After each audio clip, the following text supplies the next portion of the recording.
وعلیکم السلام ورحمۃ اللہ وبرکاتہ۔ محترم بھائی کا تین وطر جو پڑھنے کا طریقہ ہے اس حوالے سے سوال ہے۔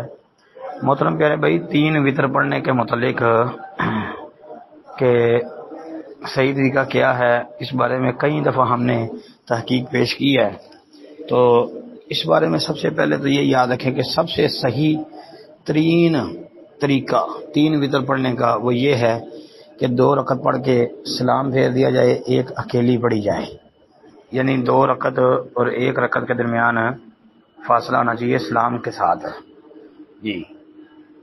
یہ سب سے بہترین طریقہ ہے۔ افضل ترین طریقہ تین وطر پڑھنے کا یہ ہے کہ 2 رکعت پڑھ کے سلام پھیر دو، 1 رکعت الگ سے پڑھ لو جی۔ اور اگر اکٹھی پڑھنی ہے تین تو پھر درمیان میں تشہد نہیں بیٹھنا۔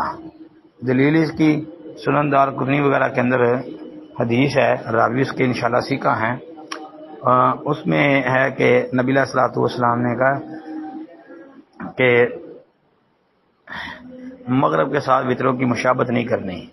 تو مشابہت وہ کس انداز میں ہے، اس بارے میں جو حدیث کی شرح کرنے والے احباب ہیں انہوں نے یہ بات کہی ہے کہ مغرب کی نماز میں 2 رکعت کے بعد تشہد بیٹھا جاتا ہے، اگر وطروں کے اندر بھی 2 رکعت کے بعد تشہد بیٹھیں گے تو مغرب کے ساتھ مشابہت لازم آئے گی، تو لہذا مشابہت سے منع فرمایا ہے جی۔ مغرب کے ساتھ اس کی مشابہت نہیں ہونی چاہیے۔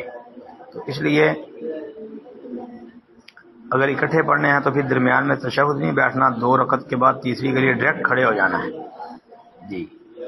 یہ طریقہ ہے رسول کریم صلی اللہ علیہ وآلہ وسلم کی سنت سے جو پتہ چلتا ہے۔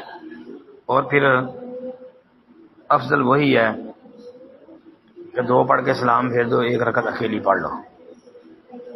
یہ طریقہ جو ہے نا نماز وطر کا، یہ ہے بہترین اور افضل ترین، یہ 3 رکعت وطر پڑھنے کا۔ حنفی جو ہیں وہ 3 سے کم اور 3 سے زیادہ یہ وطر نہیں مانتے، اور پھر درمیان میں تشہد بھی بیٹھتے ہیں جس کی کہ دلیل نہیں ہے ان کے پاس۔ اسی طرح وہ تیسری رکعت کے اندر قنوت سے پہلے رفع الدین کرتے ہیں، وہ بھی ان کی بات صحیح نہیں ہے جی۔ السلام علیکم ورحمۃ اللہ وبرکاتہ۔